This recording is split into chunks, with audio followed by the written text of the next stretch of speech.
The crystal chandeliers cast dancing shadows across the marble floors of Eldermere Palace's grand ballroom as the annual Autumn Harvest Gala reached its peak. Queen Isabella adjusted her emerald tiara one final time before stepping into the opulent space where 300 of the kingdom's most distinguished guests mingled beneath portraits of her ancestors. The air buzzed with polite conversation in 6 different languages, the gentle clinking of champagne glasses, and the soft melody of a string quartet positioned near the towering windows that overlooked the palace gardens. Prince Alexander, the Queen's eldest son and heir to the throne, stood near the ornate fireplace discussing agricultural policies with the Minister of Rural Affairs.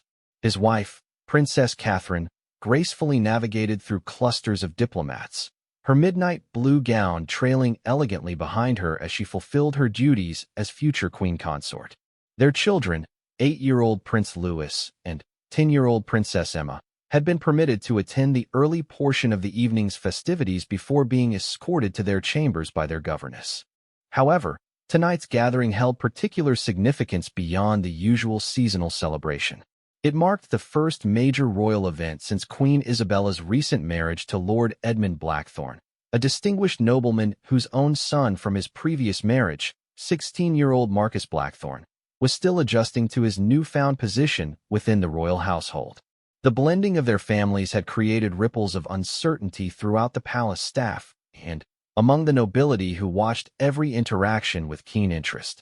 Marcus stood awkwardly near the dessert table, his lanky frame uncomfortable in the formal military-style uniform traditionally worn by male members of the royal family during state functions. His dark hair was perfectly styled, but his eyes betrayed the frustration he felt at being thrust into this world of endless protocol and scrutiny. Unlike Prince Louis and Princess Emma, who had been born into this life and moved through royal events with natural ease, Marcus felt like an imposter wearing borrowed clothes. The tension had been building for weeks. Palace staff whispered about heated arguments behind closed doors, about Marcus's reluctance to follow royal protocol, and about the careful way Queen Isabella attempted to balance her new marriage with her duties as a mother to Alexander and her role as grandmother to her beloved grandchildren. Lord Edmund, for his part, struggled to discipline his son while respecting the delicate hierarchy of royal succession that placed Alexander and his children above his own flesh and blood in the line of inheritance. As the evening progressed, the younger royals moved freely through the crowd under the watchful eyes of their security detail. Princess Emma, confident and articulate beyond her years, charmed visiting dignitaries with her knowledge of art history and her fluency in French. Prince Louis, more reserved but equally intelligent, stayed closer to familiar faces, occasionally tugging at his collar or fidgeting with his ceremonial sash when the attention became overwhelming. The problems began innocuously enough. Prince Louis, seeking refuge from a particularly persistent group of photographers who had been granted limited access to document the royal family's unity, slipped away from the main crowd and found himself near the palace's famous collection of ancient armor displays that lined the eastern corridor. The suits of armor, some dating back 5 centuries, stood like silent sentinels guarding the entrances to various state rooms. Marcus, equally eager to escape the suffocating atmosphere of forced pleasantries and political small talk, had discovered the same quiet corner. The 2 young men found themselves alone together for the first time since the wedding ceremony 3 months earlier. Until now, their interactions had been limited to carefully orchestrated family meals and public appearances where every word was measured and every gesture observed. Getting tired of all the fake smiles too? Marcus asked, his voice carrying a bitter edge that seemed far too mature for his 16 years. He leaned against the wall, deliberately ignoring the priceless tapestry behind him that depicted one of the kingdom's most famous military victories. Prince Louis, startled by the direct address, nodded hesitantly. "The photographers are very persistent tonight," he replied diplomatically, already demonstrating the careful word choice that had been drilled into him since he could speak. Even at 8 years old, he understood that every conversation could potentially be overheard and reported. Persistent, Marcus repeated mockingly. "That's a very royal way of saying they're vultures circling for the perfect shot of our happy blended family." His fingers made air quotes around the phrase, his disdain obvious. "Do you ever get tired of pretending everything is perfect all the time?" The question caught Prince Louis off guard. In his young life, he had rarely encountered anyone who spoke so directly about the complexities of royal existence. His parents, tutors, and staff had always presented their life as a privilege and duty to be embraced wholeheartedly. The concept of pretending had never been explicitly acknowledged. "I don't think we're pretending," Louis said carefully, though his voice carried a note of uncertainty. "This is just how things are. Grandmother says we have responsibilities to the people who look up to us." Marcus laughed, but there was no humor in the sound. "Right. Responsibilities. Like wearing these ridiculous costumes and smiling while old men in fancy suits decide the fate of millions of people they've never met. Like pretending my father didn't just marry the most powerful woman in the country to advance his own political ambitions." The accusation hung in the air between them. Prince Louis felt a flush of anger rise in his cheeks. His grandmother was beloved by the people, a wise and compassionate ruler who had guided the kingdom through both prosperity and crisis with steady hands and a kind heart. To hear her spoken about so cynically, especially by someone who was now part of their family, felt like a personal attack. "Lord Edmund loves grandmother," Louis said firmly. "Everyone can see that. They're happy together. Are they?" Marcus pushed himself away from the wall and took a step closer to the younger boy. "Or is that just another performance for the cameras? My father has been climbing social ladders my entire life. First, he married my mother for her family's shipping fortune. Now he's married your grandmother for her crown. It's all about power and position with these people." The conversation was spiraling into territory that made Prince Louis deeply uncomfortable. He had been taught to respect his elders and to never speak ill of family members, regardless of personal feelings. More than that, he genuinely loved his grandmother and couldn't bear to hear her motivations questioned so harshly. "That's not true," he said, his voice growing stronger. "Grandmother chose to marry Lord Edmund because she loves him. She doesn't need anyone's money or power. She's the queen." "Exactly," Marcus replied, his eyes gleaming with a kind of bitter satisfaction. "She's the queen, which means I'll always be nothing more than a footnote in this family's history. Your sister will inherit titles and estates. You'll be a duke or earl or whatever they decide to make you. But me? I'm just the stepson who happened to come along for the ride." The raw jealousy in Marcus's voice was unmistakable, and Prince Louis finally began to understand the source of the older boy's hostility. It wasn't really about politics or performance. It was about belonging and inheritance and the fundamental unfairness of a system that valued bloodlines above all else. "You're part of the family now," Louis offered, trying to find some middle ground. "Grandmother made sure you have your own apartments and allowance and charity." Marcus cut him off sharply. "All of it. Every privilege I have here exists at the pleasure of people who will never truly accept me as one of their own. Do you know what it's like to sit at family dinners where everyone is polite, but no one actually cares what you think? To know that if your precious grandmother decided tomorrow that my father wasn't worth the trouble, I'd be back to being nobody special again."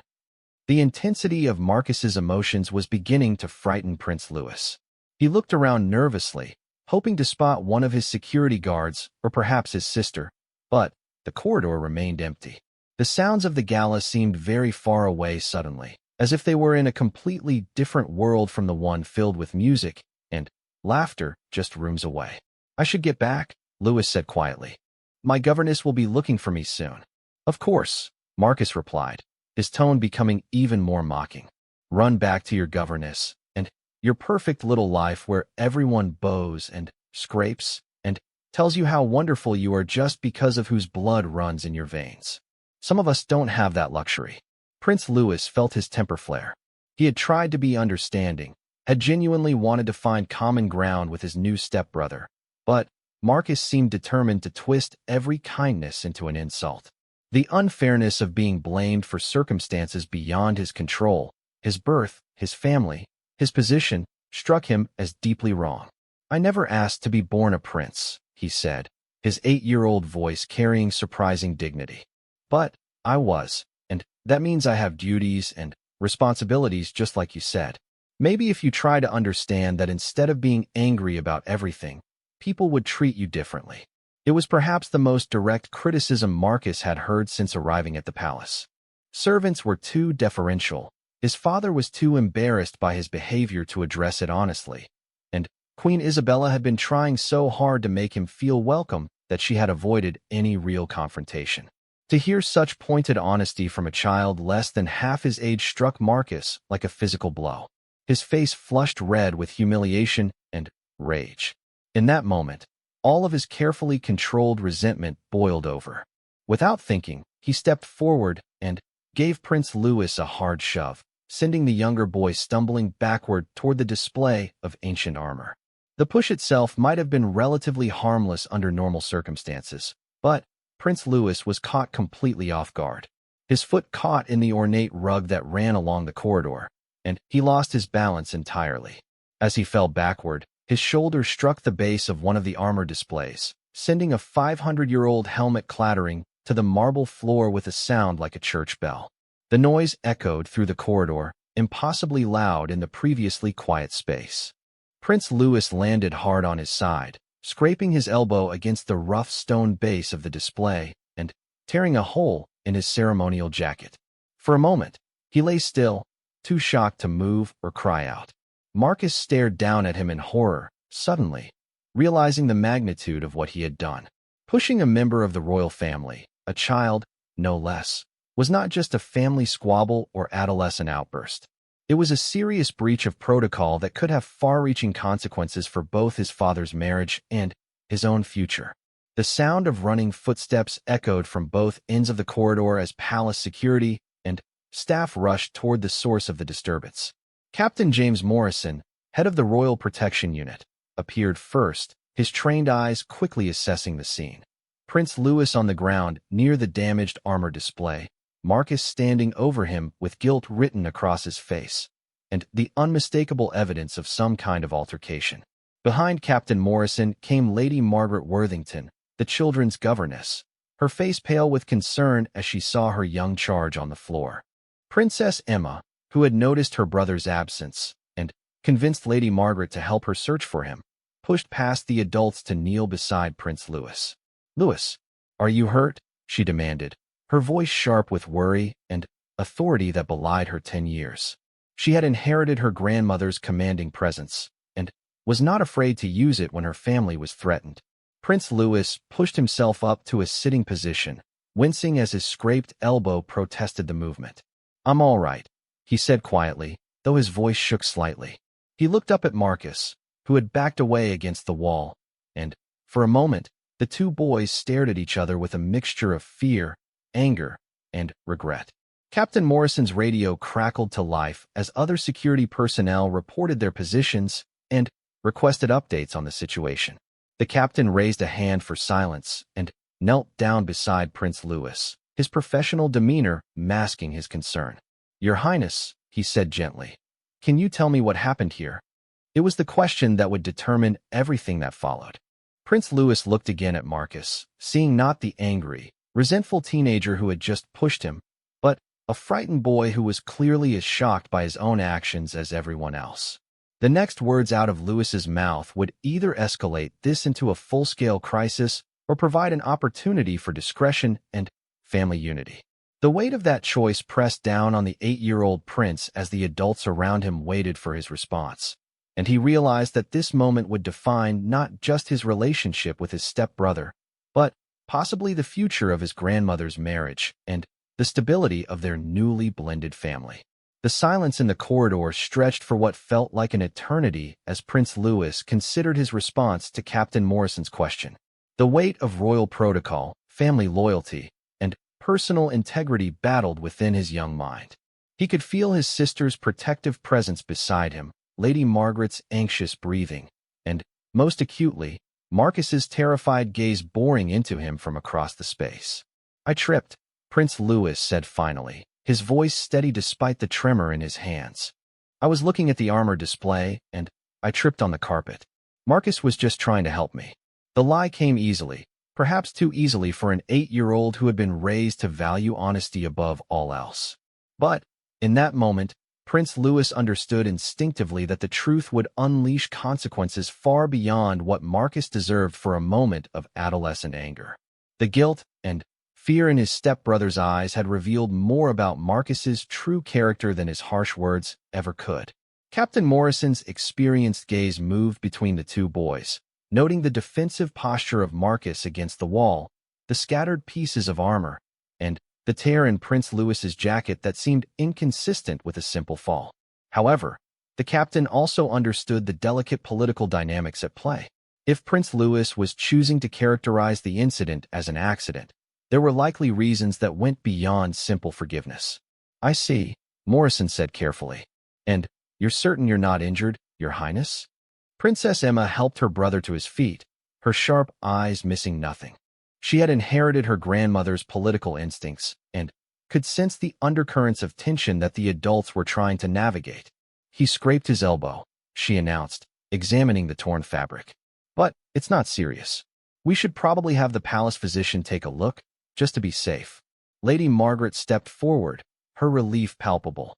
As the children's governess, any injury to her charges while under her supervision would reflect poorly on her competence. "Of course, Your Highness. I'll escort both children to the medical wing immediately." "That won't be necessary," Captain Morrison interjected smoothly. "I'll handle the security protocols. Lady Margaret, perhaps you could return to the gala and inform their majesties that there was a minor accident, but everyone is fine? We want to avoid any unnecessary alarm." The suggestion was really a command, politely phrased but unmistakably authoritative. Lady Margaret curtsied quickly and hurried back toward the ballroom, her heels clicking rapidly against the marble floors. Her relief at being dismissed from a potentially explosive situation was obvious to everyone present. As soon as she was out of earshot, Captain Morrison turned his full attention to Marcus, who had remained frozen against the wall throughout the entire exchange. The teenager's face had gone from flushed red to pale white, and his hands shook slightly as he finally understood how close he had come to creating a diplomatic incident. "Master Blackthorne," Morrison said, his voice carrying the kind of quiet authority that came from years of military service. "Perhaps you could join us in my office once we've seen to Prince Louis's medical care? I believe we need to have a conversation about palace security protocols and appropriate behavior during royal events." It was not a request. Marcus nodded mutely, finally finding his voice. "Yes, sir. I'm sorry. I didn't mean for anyone to get hurt." Prince Louis looked up at his stepbrother with something approaching sympathy. "I know," he said simply. "The armor is really heavy. Anyone could have knocked it over by accident."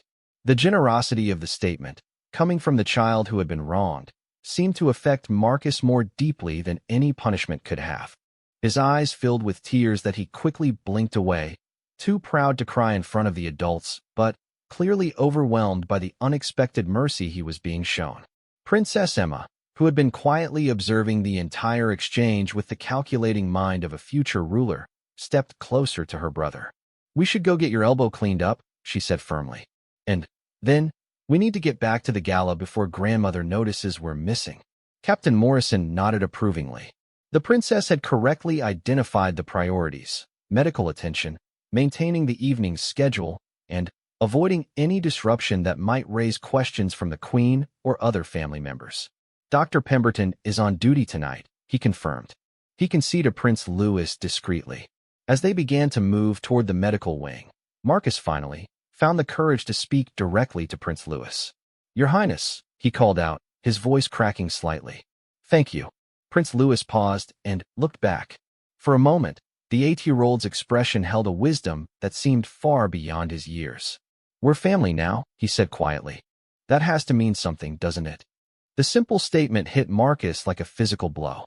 Throughout all of his anger and resentment about being thrust into royal life, he had focused so intently on what he was losing, his freedom, his anonymity, his sense of authentic identity, that he had never considered what he might be gaining. The idea that this young prince, who had every reason to see him as a threat or interloper, was willing to extend genuine familial loyalty was both humbling and transformative. Captain Morrison led the children through a series of service corridors that allowed them to reach the medical wing without passing through any of the main hallways where guests or staff might see Prince Louis's disheveled condition. The palace's layout had been designed centuries earlier to allow the royal family maximum privacy and security, with hidden passages and secondary routes that could be used during emergencies or delicate situations. Dr. Pemberton, the palace physician, was a discreet man in his 60s who had served 3 generations of the royal family.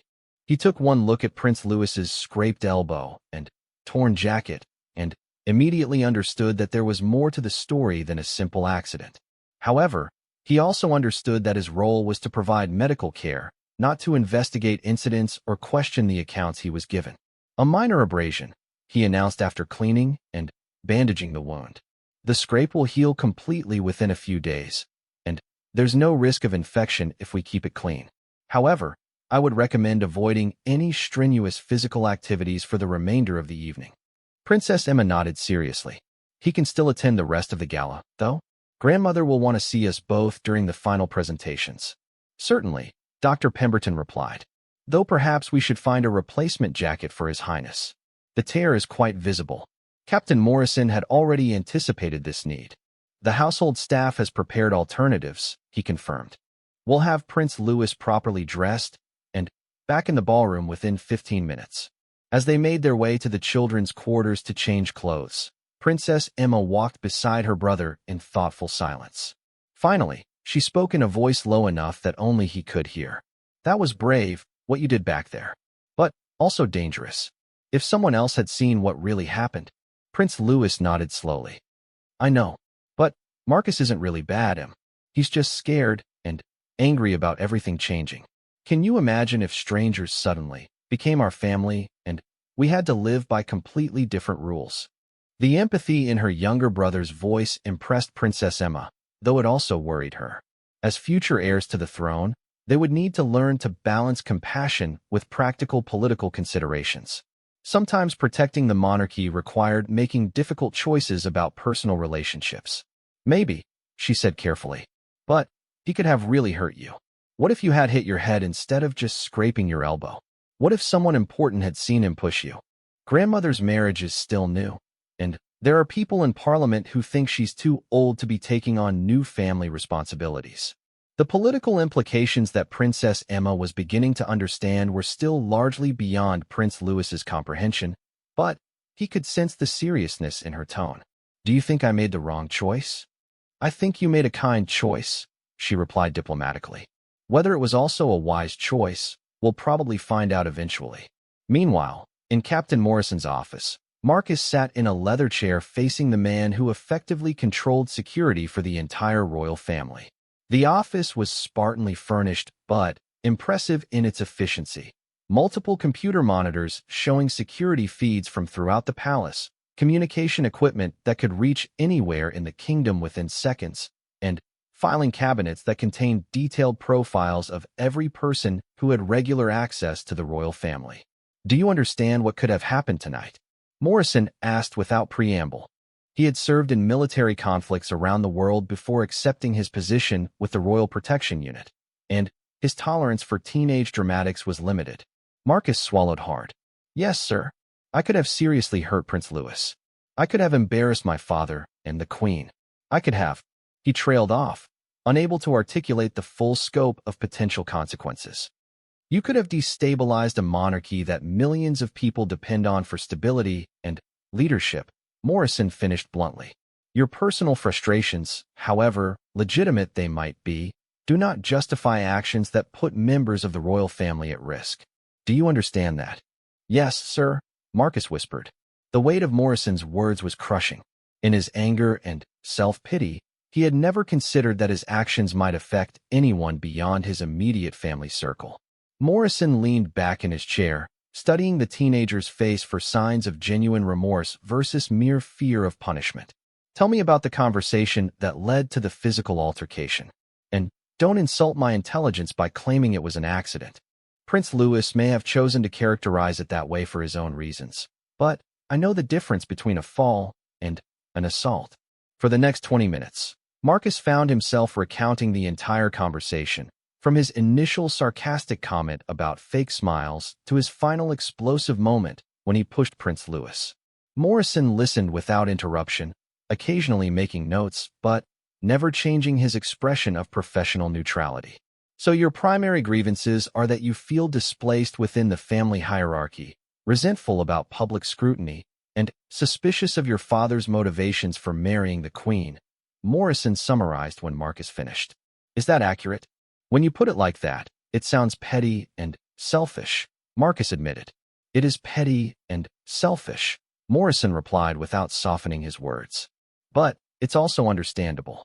The transition from private citizen to royal family member is difficult under the best circumstances, and you're dealing with the additional complications of adolescence and a blended family dynamic. The acknowledgement of his struggles, coming from someone who clearly disapproved of his behavior, was somehow more meaningful to Marcus than all of the careful sympathy he had received from therapists and family members. What happens now? He asked quietly. Morrison considered the question carefully. That depends largely on your choices moving forward. Prince Louis has given you an extraordinary gift by protecting you from the consequences of your actions tonight. The question is whether you're mature enough to deserve that gift and wise enough to learn from this experience. I want to be, Marcus said earnestly. I don't want to hurt anyone. I don't know how to fit into this life. Everything feels fake and calculated and like I'm always being watched and judged. You are always being watched and judged, Morrison replied matter-of-factly. That's the reality of royal life, and it never changes. The successful members of this family learn to find authenticity within those constraints rather than fighting against them constantly. He pulled out a thick folder from his desk drawer and placed it in front of Marcus. These are protocols, procedures, and guidelines that every member of the royal family learns. Some of them will seem arbitrary or old-fashioned, but they exist for good reasons. Your father should have ensured you received this training months ago, but apparently, he was hoping you would adapt naturally. Marcus opened the folder and saw page after page of detailed instructions covering everything from proper forms of address to security procedures to guidelines for public behavior. The scope of it was overwhelming, but also somehow reassuring. If there were rules to follow, then perhaps he could learn to navigate this world successfully. I'll study all of this, he promised. You'll do more than study it, Morrison corrected. Starting tomorrow, you'll begin formal training with the same instructors who prepared Prince Alexander and Princess Catherine for their roles. You'll learn royal protocol, public speaking, media management, and diplomatic relations. It should have happened months ago. The prospect of formal lessons was both intimidating and appealing. Marcus had always been a good student, and the idea of approaching royal life as a subject to be mastered rather than a prison to be endured gave him the first real hope he had felt since his father's wedding. What about tonight? He asked. Do I need to tell my father what happened? Morrison considered this carefully. Prince Louis has chosen discretion, which suggests he believes family unity is more important than punishment for this particular incident. However, if anything like this ever happens again, there will be no discretion and no mercy. Royal protection takes precedence over family harmony, and I will personally ensure that you face the full consequences of any future lapses in judgment. The threat was delivered calmly, but with absolute conviction. Marcus understood that he was being given a second chance that he might not deserve, and that he definitely would not receive again. I understand, he said. And Captain Morrison? Thank you for handling this the way you did. You could have made this much worse for everyone. Morrison's expression softened slightly. Master Blackthorn, my job is to protect the royal family in all ways possible. Sometimes that means protecting them from external threats, and sometimes it means protecting them from internal conflicts that could damage their unity and effectiveness. Tonight, Prince Louis showed remarkable maturity and wisdom. Don't disappoint him. As Marcus left Morrison's office, his mind was spinning with everything that had transpired. The anger and resentment that had been building for months hadn't disappeared entirely, but it had been tempered by genuine remorse and a newfound understanding of the stakes involved in his behavior. For the first time since the wedding, he began to consider the possibility that his new life might not be a punishment to be endured, but an opportunity to be earned. The remainder of the autumn harvest gala proceeded without incident, though several observant guests noted the slight bandage visible beneath Prince Louis's fresh dress jacket and the unusually subdued demeanor of young Marcus Blackthorne during the evening's formal presentations. Queen Isabella, resplendent in her ceremonial robes and crown jewels, delivered her annual address to the assembled dignitaries with her characteristic blend of warmth and authority, speaking about the kingdom's agricultural successes and the importance of family bonds in times of change. As she spoke, her eyes found Prince Louis and Princess Emma standing with their parents near the front of the crowd, and she smiled with genuine affection. Later, when her gaze moved to Marcus, who stood beside his father at the edge of the gathering, she noticed something different in the teenager's posture, a kind of thoughtful attention that had been absent during previous royal functions. She made a mental note to speak with Lord Edmund about his son's apparent improvement in attitude. What Queen Isabella did not know was that 3 floors below the grand ballroom, Captain Morrison was compiling a detailed report of the evening's incident for the royal security files.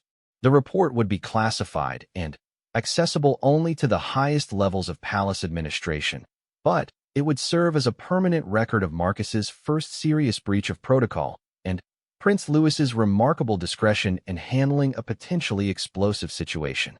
The following morning brought the first real test of the new dynamic that had emerged from the previous night's confrontation. Royal family breakfasts at Eldermere Palace were traditionally formal affairs, with each member arriving punctually at 8 o'clock for a meal that served multiple purposes: family bonding, information sharing, and subtle diplomatic positioning as various family members pursued their individual agendas while maintaining the appearance of unity. Prince Louis arrived at the breakfast room with Princess Emma, both children impeccably dressed and displaying the poise that had been carefully cultivated since early childhood.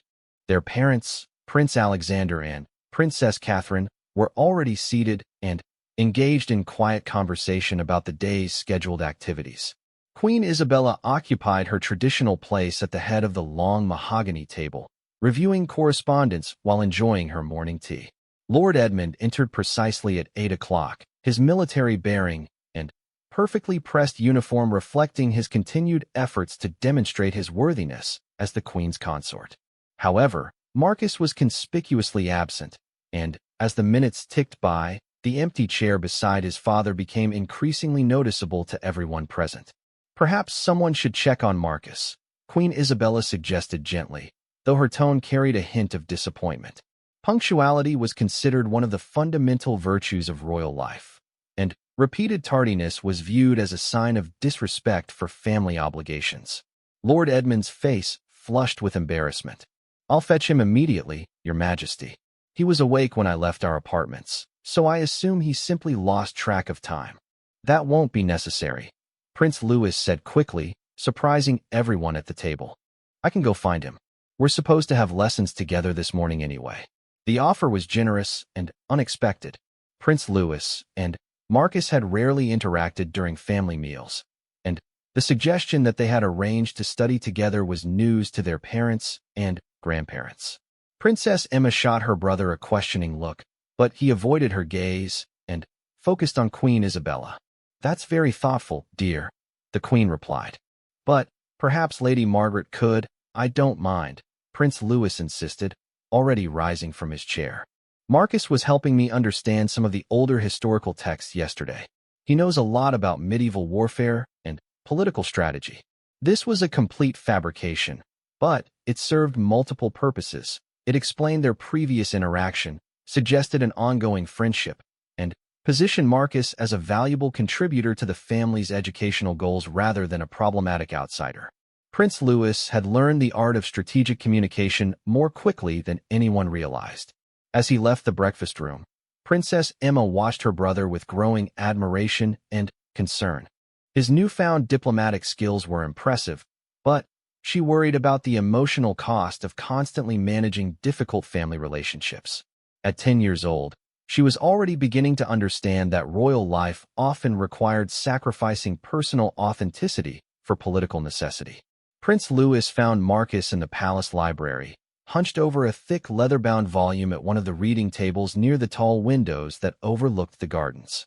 The teenager was still in his nightclothes and appeared to have been awake for hours, judging by the scattered papers and empty coffee cups surrounding his workspace. You missed breakfast, Prince Louis observed quietly, settling into the chair across from Marcus. Marcus looked up with red-rimmed eyes that suggested he had slept very little. I couldn't face them, he admitted. After last night, I keep thinking about what could have happened if you hadn't covered for me. I don't deserve to sit at that table with your family. The self-recrimination in Marcus's voice was painful to hear. Prince Louis had hoped that their conversation with Captain Morrison would help his stepbrother find a path forward. But it appeared that the weight of guilt and shame was proving harder to overcome than expected. What are you reading? Prince Louis asked, deliberately changing the subject. Marcus gestured to the open book. Royal Succession Laws and Constitutional Precedents. I figured if I'm going to be part of this family, I should understand how it actually works instead of just resenting everything I don't understand. The initiative was impressive and suggested that Marcus was genuinely committed to making a positive change. Prince Louis leaned forward to examine the text, which was written in dense legal language that would challenge even educated adults. This looks complicated, he observed. Are you understanding it? Some of it, Marcus replied. The basic principle is that bloodline inheritance takes precedence over marriage relationships, which means your father and his children will always be in line for the throne while my father and I are essentially permanent outsiders. But there are also provisions for creating new titles and roles for family members who contribute meaningfully to the kingdom's welfare. The fact that Marcus could discuss his own position in the succession with apparent objectivity rather than bitter resentment marked a significant emotional evolution from the angry teenager of the previous evening.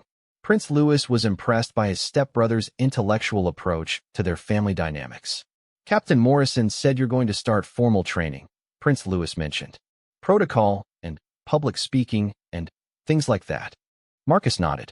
3 hours every morning with the same instructors who taught your father. I'm actually looking forward to it. Maybe if I understand the rules better, I won't feel like I'm constantly making mistakes. You could come to breakfast first, Prince Louis suggested carefully. Grandmother is concerned when family members are absent without explanation. She thinks it means they're unhappy or feel unwelcome. The invitation was simple, but it carried significant weight. By extending it, Prince Louis was essentially offering Marcus a pathway back into full family participation without requiring apologies or explanations that might prove embarrassing for everyone involved. Marcus considered the offer seriously. What would I say about yesterday? About missing this morning? You don't have to say anything about yesterday, Prince Louis replied. I told everyone that we were studying together and that you were helping me with historical research. That's why I came to find you instead of letting someone else.